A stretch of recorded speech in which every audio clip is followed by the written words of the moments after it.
big news. We start off strong, we start off huge. Striptease! Button-up shacket. I own a shacket now. I used to perform on this stage in a jacket, and now I perform in a shacket. That's right, it's part shirt, part jacket. I impulse bought it on my birthday because my dad had a shacket and I was jealous. My dad's shacket accomplished 3 things for him. Number 1, it made him look cool. Number 2, it made him look hip. Nearly said thick. Number 3, it made him look 43, which is great because he's 51. Now, my shacket, unfortunately, accomplishes 3 things. It makes me look cool. It makes me look thick and hip. And it still makes me look 43 too. Okay. Honestly, a big part of it's the beard that does a lot for me. It adds a couple of years, almost too many years, some people would say. I have a younger brother. He's 5.5 years younger than me, and his face is completely clean other than all of the acne. And he came to visit. It was lovely. It's always nice when, you get to show your younger brother part of your world, drag him to a McGill comedy workshop. It's a great time until the moment where we were in an Uber. This Uber was driving back from Old Port, and the Uber driver clearly had working ears because he picked up on the fact that A, I was a McGill student, and B, the person next to me was visiting me for one of his very first times. So the Uber driver turns to my brother and says, "So, when you grow up, you think you're going to come study at McGill like your dad?" And my brother said, "Yes!"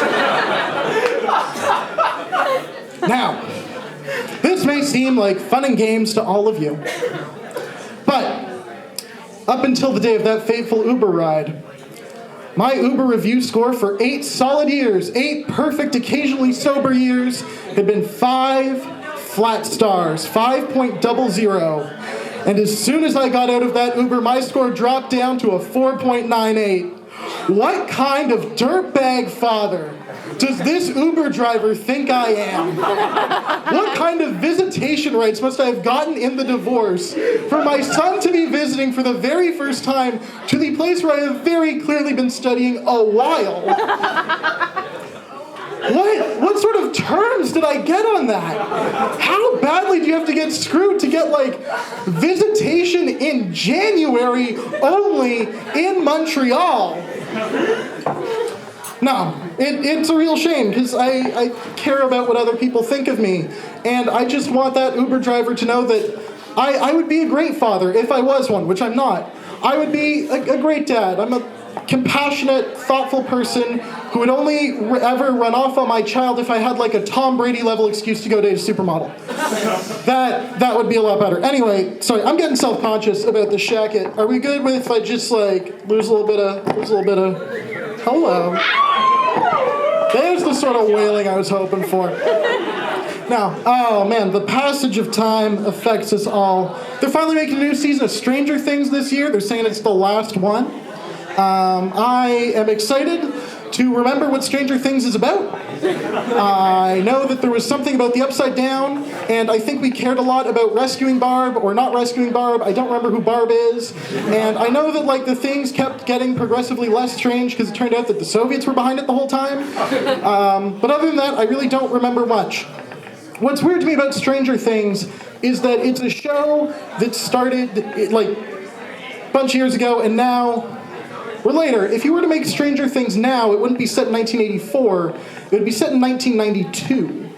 And I think that's weird, because Stranger Things is so dependent on, the cultural norms and things people were concerned about in the 80s. Dungeons and Dragons, the devil, Satanism, weird creatures coming up from the undergrowth. If you were to set Stranger Things in 1992, then instead of the Demogorgon, you'd have Courtney Love and Sinead O'Connor just walking right out of that portal. Alternative women would walk out instead of the Demogorgon. Hawkins, Indiana would have all its pictures of the Pope completely torn in half. Which, still bad, but I don't think that the kids would be we need to run there to close the portal. I think they'd be we need to see if we can find another couple stars in there who we can hang out with. And that'd be a very, very different show.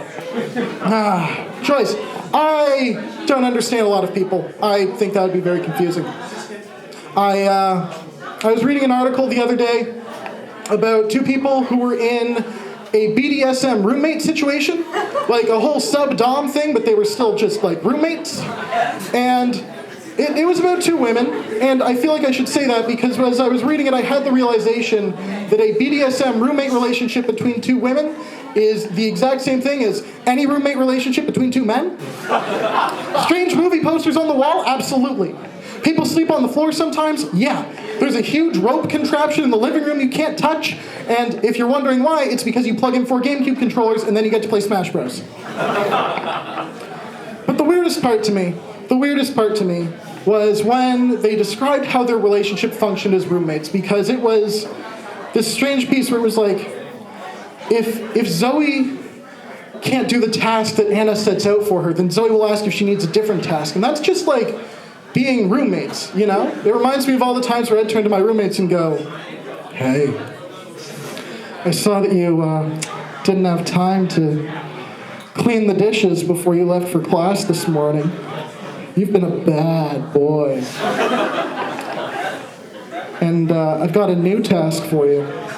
If you could vacuum up the Doritos on the couch, I've got some friends coming over to play Smash Bros."